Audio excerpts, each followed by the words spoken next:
We know that we're spending more money now on corrections than we ever have in the history of the state, and yet our violent crime rate remains virtually unchanged. House Speaker Chris Steele says what Oklahoma's criminal justice system is doing now is not getting the job done. He's one of many state leaders who spent the past 7 months working with the Council of State Governments Justice Center to find ways to cut costs and improve public safety. During the next session, Steele will sponsor legislation to carry out the group's findings, all aimed at reducing the number of people in Oklahoma prisons by addressing the issues that got them there in the first place and better supervising them after they're released. Currently, it's set to grow by 9%, and that's at a cost of $260 million over 10 years. We believe that with a series of common sense public safety approaches, we can actually reduce that growth to just 2%.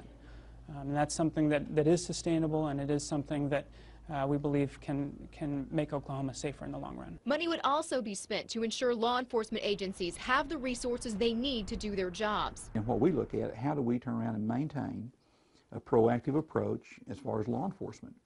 That's what we're looking at, because we've been asked, to cut back and do more with less. But the bottom line is we still have to have officers on the street. Bixby Police Chief Ike Shirley gave input into the plan.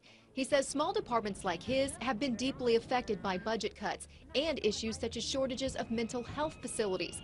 At times, Bixby may have only 3 officers on patrol. 228-1059.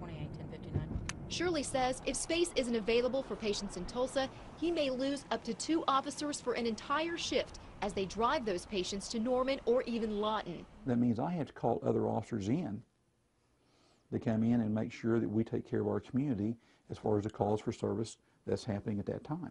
Steele believes the justice reinvestment strategy is the answer. We're going to be able to better appropriate and utilize the taxpayer dollars in an effort to actually increase public safety and reduce crime.